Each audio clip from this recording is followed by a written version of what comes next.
Friends, आज की इस वीडियो का हमारा टॉपिक है एनओ और एनसी क्या होता है और ये कैसे काम करता है।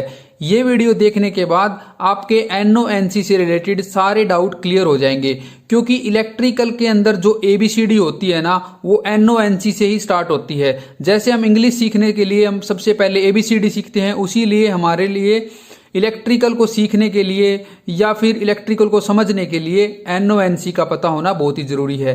और इस वीडियो में मैं आपको थ्योरेटिकली और प्रैक्टिकली दोनों तरीके से समझाऊंगा कि एनओएनसी क्या होता है और कहाँ पे इसका यूज किया जाता है। वैसे तो फ्रेंड्स मैं आपको बता देता हूँ, जहाँ जो फ्रेंड्स हमारे इंडस्ट्री में जॉब कर रहे हैं उनको पता भी होगा एनओएनसी की कितना महत्व होता है इलेक्ट्रिकल फील्ड में। अगर कोई बंदा इंटरव्यू के लिए जाता है तो वहां पे भी एनओएनसी के बारे में क्वेश्चन पूछ लिए जाते हैं। डायरेक्ट एनओएनसी के बारे में नहीं पूछा जाता। एनओएनसी जैसे कि कोई सर्किट डायग्राम बनाना हो तो वहां पे भी एनओएनसी का काम होता है। कोई स्टार्टर कैसे काम करता है वहां पे भी एनओएनसी का काम होता है। या फिर कोई पैनल की ड्राइंग पढ़नी हो या फिर पैनल की ड्राइंग बनानी हो, पैनल को कोई फॉल्ट फाइंड आउट करना हो तो वहां पे भी हमें एनओएनसी की जरूरत पड़ती है। फ्रेंड्स, अगर आप एनओएनसी समझ गए ना, आप इलेक्ट्रिकल के आसानी से फंडे क्लियर हो जाएंगे। तो चलिए फ्रेंड्स, सबसे पहले हम स्टार्ट करते हैं कि एनओ और एनसी क्या होता है। हम यहाँ पे प्रैक्टिकली भी देखेंगे। फ्रेंड्स, प्रैक्टिकली के लिए हमने यहाँ पे कुछ ये उपकरण रख रखे हैं और हमारे पास काफी सारे उपकरण हैं, उनको भी आपको दिखाएंगे। तो सबसे पहले हम देखते हैं फ्रेंड्स, जो एनओ होता है और एनसी होता है। एनओ की फुल फॉर्म क्या होती है? एनओ की फुल फॉर्म होती है फ्रेंड्स नॉर्मली ओपन। इसको पहले क्लियर कर लेते हैं। जब फ्रेंड्स कोई उपकरण नॉर्मल पोजीशन पे होता है वो उस कंडीशन में ओपन रहता है। तो इसका सिंबल कुछ इस तरह से बनेगा फ्रेंड्स, जैसे कि एक उपकरण है, उसके ये दो टर्मिनल हैं, ठीक है, और यहां से फेज आ रहा है और यहां पे फेज अगर नहीं मिल रहा है तो ये इसका मतलब ये एनओ टर्मिनल है। ये यहाँ पे एक पत्ती लगी हुई है लेकिन ये कॉन्टेक्ट नहीं मिले हुए हैं, तो इसलिए इसको क्या कहेंगे? हम एनओ कहेंगे। ठीक है फ्रेंड्स, इसके सिंबल काफी तरीके से हो सकते हैं। मैं आपको यहाँ पे बना के दिखा देता हूं। जैसे कि ये भी हो सकता है और ये वाला भी हो सकता है। ये इसका भी सिंबल हो सकता है। ठीक है, अलग अलग ड्राइंग के जो स्टैंडर्ड होते हैं वो इस तरह से सिंबल को यूज करते हैं। और फ्रेंड्स, नेक्स्ट आता है एनसी। मैं आपको सारे डाउट क्लियर करूंगा फ्रेंड्स एक एक करके। अगर आपका कोई फिर भी कोई डाउट रहता है तो नीचे कमेंट बॉक्स में जरूर कमेंट कीजिएगा। एनसी की फुल फॉर्म होती है फ्रेंड्स नॉर्मली क्लोज। ठीक है, जब नॉर्मल पोजीशन पे मान लीजिए हमारे वही उपकरण है लेकिन इसके टर्मिनल क्या है? इस तरह से हैं। यहां से हमने फेज दिया और यहां पे हमारा फेज मिल जाता है, तो उसके कंडीशन में उस कंडीशन में क्या है? ये सर्किट जो है वो एनसी होता है फ्रेंड्स। ठीक है, एनसी का मतलब एक नॉर्मल सर्किट है, वो नॉर्मल पोजीशन पे क्लोज है। ठीक है, अभी मैं आपको एक एग्जांपल देता हूं। हमारे पास एक ये पुश बटन है जो कि स्टॉप पुश बटन है, एनसी पुश बटन है। इसके अंदर हम इस टर्मिनल से पावर देते हैं और वो पावर हमें यहां पे मिल जाती है, दूसरे टर्मिनल से मिल जाती है। इसका मतलब ये जो कॉन्टैक्ट है वो एनसी कॉन्टैक्ट है, यानी कि नॉर्मल पोजीशन पे ये एनसी है। जब हम इसको ऑपरेट कंडीशन कर देंगे, यानी कि इसको दबा देंगे, ये नॉर्मल पोजीशन इसकी नहीं रहेगी। उस कंडीशन में क्या है? इसके कॉन्टैक्ट चेंज हो जाएंगे, एनओ से एनसी से एनओ बन जाएंगे ये। ठीक है, ये मैं आपको प्रैक्टिकली करके दिखाऊंगा। उसके कुछ इसके सिंबल्स हैं वो देख लीजिएगा फ्रेंड्स। सबसे पहले आप इसको इस तरह से भी बना सकते हैं, मतलब कि दोनों कॉन्टैक्ट आपस में टच होने चाहिए। इस तरह के आपको अगर कहीं पे भी सिंबल मिलते हैं तो वो एनसी के टर्मिनल होंगे। ठीक है, ये हमारे एनओ के हैं और ये नीचे वाले एनसी के हैं। तो फ्रेंड्स, आपको एनओएनसी की फुल फॉर्म पता लग गया, सिंबल्स का पता लग गया, और इसके जितने भी सिंबल्स हमसे बन सकते थे उतने हमने बना के यहां पे दिखा दिए हैं। फ्रेंड्स, अभी हम समझ लेते हैं कि एनओएनसी काम कैसे करता है। एनओएनसी की फुल फॉर्म आपको पता लग गई है, ये आपको इसका लॉजिक थोड़ा सा पता लगा है। यहां पे मान लीजिए हमारा यहां पे एक बल्ब है, ये बल्ब लगा लीजिए। ठीक है, ये एक 100 वाट का बल्ब है और हमें इसको चलाना है। यहां से हम 220 वोल्टेज सप्लाई देंगे, ये न्यूट्रल तो हमारा डायरेक्ट चला जाता है फ्रेंड्स, ठीक है। और जो फेज है, फेज को यहाँ पे हम एक स्विच लगाते हैं इस तरह से। स्विच मैं आपको दिखाता हूँ, जैसे कि आपने देखा होगा अपने घरों में लगा होता है इस तरह से, ये वाला स्विच ये हमने यहाँ पे लगा दिया। इसके ये 2 टर्मिनल है, ये 2 टर्मिनल है, ठीक है। ये फ्रेंड्स अभी नॉर्मल पोजीशन पे है, यानी कि ऑफ कंडीशन में है।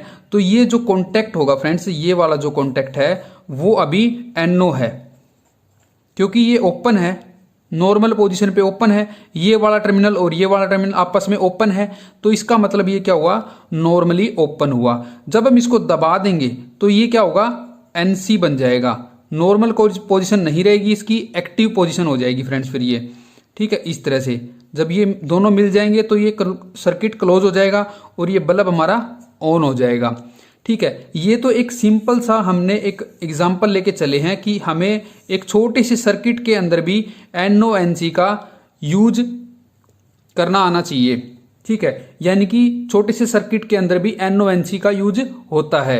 हम यहाँ पे एक डायरेक्ट ऑनलाइन स्टार्टर का सिंपल सर्किट डायग्राम बनाएंगे, उसके अंदर भी आपको पता लगना चाहिए कि कितने NO और कितने NC बनते हैं। फिर आपको NO-NC की अहमियत का पता लगेगा कि NO और NC कितना जरूरी है। मान लीजिए हमें कोई ड्राइंग बनानी है, या फिर हमारे सीनियर ने किसी ने बोल दिया कि एक स्टार्टर बना के अलग से पैनल के अंदर इनबिल्ट करो, मतलब उसके अंदर लगाओ, तो उसका हमें सर्किट डायग्राम बनाना पड़ेगा। मान लीजिए एग्जांपल के तौर पे हम एक डायरेक्ट ऑनलाइन स्टार्टर ही बना लेते हैं। अगर डायरेक्ट ऑनलाइन स्टार्टर से अगर ऊपर का कोई स्टार्टर बनाते हैं तो उसके अंदर तो बहुत सारे ही हमें NO-NC की जरूरत पड़ेगी। तो सबसे पहले फ्रेंड्स हम क्या करते हैं, यहाँ पे एक फेज वायर लेते हैं और यहाँ पे हम एक MCB लगाते हैं, MCB। और उसके बाद यहाँ पे एक OLR लगती है, ओवरलोड रिले।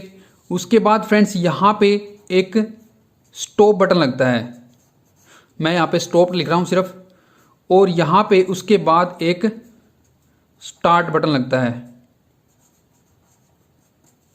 उसके बाद यहाँ से कॉन्टेक्टर के अंदर सप्लाई चली जाती है और नीचे से दूसरे कॉइल, कॉन्टेक्टर की दूसरी कॉइल से न्यूट्रल मिल जाता है। और इसको स्टार्टर को होल्ड करने के लिए हम यहाँ पे एक होल्डिंग पॉइंट रखते हैं इस तरह से कॉन्टेक्टर के, इसको हम H लिख देते हैं होल्डिंग के लिए। जस्ट आपको ये समझाने के लिए मैंने एक छोटा सा रफली एक डायग्राम बनाया है। अभी हम यहाँ पे देखते हैं कि इसके अंदर कितने NO कितने NC हैं। तो यहाँ पे हमने कोई इंडिकेटर नहीं लगाया, ठीक है, कोई इंटरलॉकिंग नहीं की, जस्ट एक सिंपल सा हमने कॉन्टेक्टर को ऑन करने के लिए ये सिस्टम लगाया है। तो यहाँ पे अगर आप देखेंगे तो ये एक MCB है, लेकिन ये ओपन पोजीशन पे है, अभी नॉर्मल पोजीशन पे ओपन है, ये सर्किट दोनों है, ठीक है। जब हमारे पास एक कोई MCB है इस तरह से, ये नीचे की साइड होती है, ऑफ कंडीशन में होती है, तो ये क्या होता है फ्रेंड्स, उस कंडीशन में ओपन होती है, इसका सर्किट ओपन होता है। तो यहाँ पे एक NO यूज किया गया है। और OLR है फ्रेंड्स एक ओवरलोड रिले, जो कि NC कॉन्टैक्ट होती है डायरेक्ट। ये आप देख सकते हैं, ये ओवरलोड रिले है, इसका ये वाला टर्मिनल और ये 96 नंबर, ये 2 टर्मिनल आपस में NC होते हैं। अलग अलग मॉडल के हिसाब से हो सकते हैं फ्रेंड्स, कोई दिक्कत वाली बात नहीं है।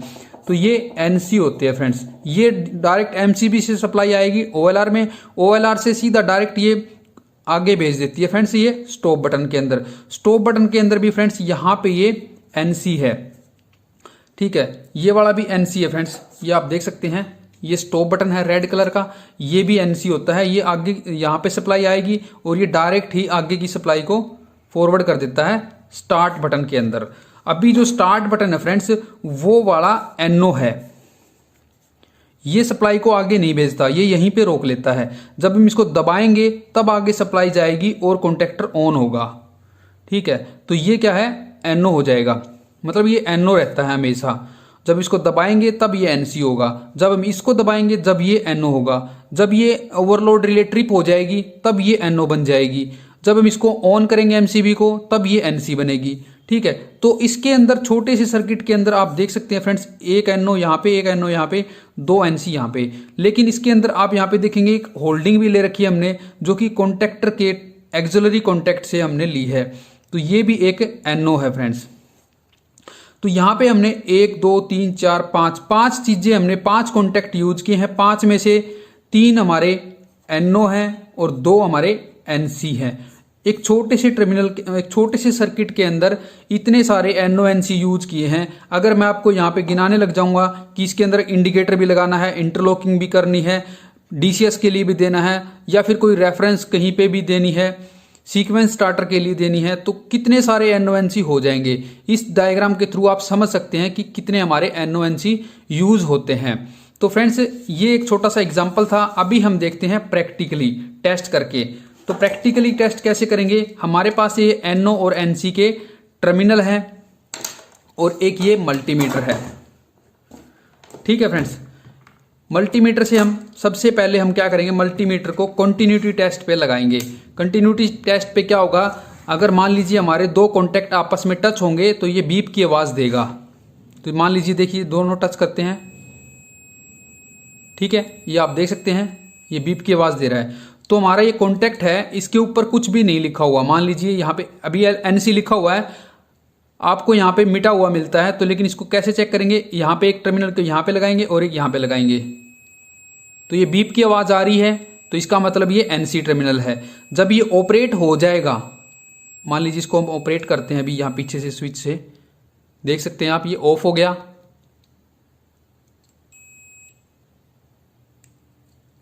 ये थोड़ा जाम हो रहा है फ्रेंड्स, मैं आपको दूसरे स्विच से लगा के दिखाता हूं। ये देखिए फ्रेंड्स, यहाँ पे ये NC है, हमने NC वाला लिया है। ठीक है, जब हम इसको ऑपरेट करेंगे, स्विच को दबाएंगे तो ये NO बन गया और इसको छोड़ देंगे तो NC।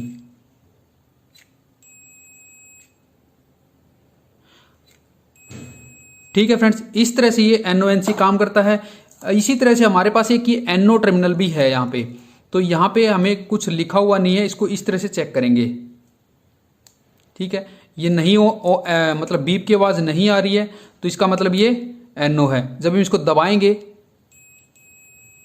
तो बीप की आवाज आ रही है, यानी कि ये कॉन्टैक्ट भी सही काम कर रहा है और NO से NC, NC से NO बन रहा है। ठीक है, तो इस तरह से ये काम करता है। मैं आपको दिखाता हूँ एक बार, यहाँ पे थोड़ा सा थ्योरेटिकली समझाता हूँ। मान लीजिए हमारे पास ये इस तरह से टर्मिनल है, यहाँ पे फेज है और यहाँ पे अभी हमें फेज लेके आना है। जब हम NO है अभी, ये फ्रेंड्स NO है अभी, जब हम इसको दबाएंगे, दबाने के बाद क्या फ्रेंड्स, ये जो पत्ती है वो पत्ती यहाँ पे आके अटैच हो जाएगी और ये इस तरह से हो जाएगी। तो ये यहाँ से पत्ती से होते हुए सप्लाई आगे मिल जाएगी और उस कंडीशन में क्या होगा, ये NC बन जाएगा। ठीक है, मतलब कॉन्टैक्ट उसका चेंज हो जाएगा, क्लोज सर्किट बन जाएगा ये, तो उसको हम NC बोल सकते हैं। लेकिन ये जब इसकी नॉर्मल पोजीशन होगी वो हमारी ओपन ही होगी। ठीक है, आप यहाँ पे देख सकते हैं ये हमारा पुश बटन है और यहाँ पे लिखा हुआ है NO, देख सकते हैं फ्रेंड्स, ये NO है, ये भी NO है। यहाँ पे 2 एलिमेंट हमने लगा रखे हैं। जब हम इसको दबाएंगे तब ये NC हो जाएगा, जब इसको छोड़ देंगे तो ये NO बन जाएगा। इसी तरह से फ्रेंड्स, ओवरलोड रिले के अंदर भी NO NC कॉन्टैक्ट होते हैं। जो ये कॉन्टैक्ट होते हैं फ्रेंड्स आपस में, यहाँ से यहाँ तक, यहाँ से यहाँ तक, यहाँ, ये भी अभी नॉर्मल पोजीशन पे तो ये क्लोज रहते हैं। जब ये ट्रिप हो जाएगा तो इसके अंदर का जो मैकेनिज्म सिस्टम है वो उसको हटा देगा और आगे की सप्लाई को बंद कर देता है। ठीक है, इसके जो ये वाले टर्मिनल है फ्रेंड्स, ये आपस में एक दूसरे के साथ NO NC होते हैं। इसका सर्किट यहाँ पे बना हुआ है फ्रेंड्स। अगर आपको कुछ समझ में आ रहा हो तो यहाँ पे आप देख सकते हैं, इसके कॉन्टैक्ट भी यहाँ पे NO NC होते हैं। ये देख सकते हैं आप, 94, 96, 95 वो है अलग है, और 97 और 98 आपस में NO टर्मिनल दिए गए हैं। ठीक है, इस तरह से ये फ्रेंड्स इसके अंदर भी NO NC होते हैं। और जो कॉन्टैक्टर होता है फ्रेंड्स, ये मान लीजिए हमारे पास पावर कॉन्टैक्टर है, तो पावर कॉन्टैक्टर के अंदर ये जो L1 और T1 है एक दूसरे के साथ NO है। जब ये ऑपरेट हो जाएगा, इसकी कॉइल के अंदर सप्लाई चली जाएगी तो ये इस तरह से क्लोज हो जाएगा। क्लोज होने के बाद ये एक दूसरे के साथ टच हो जाएंगे, यानी कि ये भी क्लोज बन जाएंगे, कॉन्टैक्ट चेंज हो जाएंगे। अभी फ्रेंड्स हम बात करते हैं, ये हमारे पास एक ग्लास रिले है। ग्लास रिले के अंदर क्या होता है, कॉन्टैक्ट होते हैं फ्रेंड्स।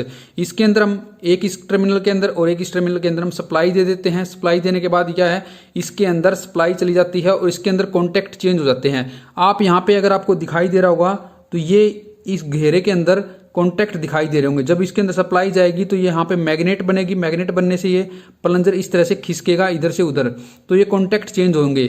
यहाँ से हमें अगर NC की जरूरत है तो NC लेंगे, अगर हमें NO की जरूरत है तो NO लेंगे। तो यहाँ पे इसके ऊपर भी एक सर्किट डायग्राम बना हुआ है, देख सकते हैं फ्रेंड्स। 2 नंबर और 7 नंबर तो हमारे कॉइल के टर्मिनल है, और यहाँ पे 1 और 8 नंबर है वो कॉमन टर्मिनल है। और इसके साथ अगर 1 नंबर के साथ 3 नंबर देखेंगे तो यहाँ पे NO टर्मिनल है। 1 नंबर के साथ 4 नंबर देखेंगे तो क्लोज है, यानी कि NC है। इसी तरह से 8 नंबर के साथ अगर 5 नंबर देखेंगे तो NC है, 8 नंबर के साथ अगर 6 नंबर देखेंगे तो NO है। तो इसके अंदर भी NO NC है। यहाँ पे हम बात करते हैं फ्रेंड्स टाइमर की। स्टार डेल्टा स्टार्टर के अंदर आपने टाइमर भी देखा होगा, उसके अंदर भी NO NC होते हैं फ्रेंड्स। यहाँ पे आप देख सकते हैं ये कॉइल है इसकी, और यहाँ पे 15 और ये एक अलग से पॉइंट छूटा हुआ है, ये NC है, और 15 और 18 नंबर है वो NO है। 25 और 28 ये NO है फ्रेंड्स, ये दूसरा टर्मिनल है वो NC है। तो इस तरह से आप जो जिसके साथ टच है वो तो NC होता है फ्रेंड्स, जिसके साथ टच नहीं होता वो NO होता है। अभी हम देखते हैं फ्रेंड्स जो कॉन्टेक्टर के ऊपर एड ऑन ब्लॉक लगाते हैं, ये देख सकते हैं 4 कॉन्टैक्ट का है, ये 2 कॉन्टैक्ट का है। अभी इस 2 कॉन्टैक्ट के अंदर देखते हैं, यहाँ पे 53 नंबर और 54 नंबर एक दूसरे के साथ NO है, और 61 और 62 नंबर आपस में एक दूसरे के साथ NC टर्मिनल है। इसी तरह से फ्रेंड्स जो सिलेक्टर स्विच होता है उसके अंदर भी NO और NC होते हैं, वो रिक्वायरमेंट के हिसाब से हमें यूज करना पड़ता है। तो फ्रेंड्स ये एक सिंपल सा स्विच है, यहाँ से अगर हम सप्लाई देंगे और यहाँ पे हमें सप्लाई मिलेगी। कब मिलेगी? जब हम इसको इस तरह से ऑन कर देंगे। लेकिन जब ये ऑफ कंडीशन में रहेगा तो यहाँ पे सप्लाई देंगे लेकिन यहाँ पे सप्लाई नहीं मिलेगी। तो ये भी एक NO और NC कॉन्टैक्ट बनाता है। तो फ्रेंड्स इस वीडियो में आपने देखा कि NO और NC क्या होता है और किस तरह से काम करता है। हमने यहाँ पे थ्योरेटिकली और प्रैक्टिकली दोनों तरीके से देख लिया है। अगर आप और भी प्रैक्टिकली तरीके से समझना चाहते हैं NO NC के बारे में तो कृपया करके हमें कमेंट करके बताइए कि आपको कोई डाउट रह गया हो तो हम एक और वीडियो लेके आ सकते हैं आपके प्रैक्टिकली डाउट क्लियर करने के लिए। मैं अभी समझ सकता हूं कि फ्रेंड्स आपके सारे डाउट क्लियर हो गए होंगे। अगर आपको ये वीडियो अच्छी लगी तो इसको लाइक और शेयर जरूर कर देना। मिलते हैं नेक्स्ट वीडियो में, तब तक के लिए जय हिंद, वंदे मातरम।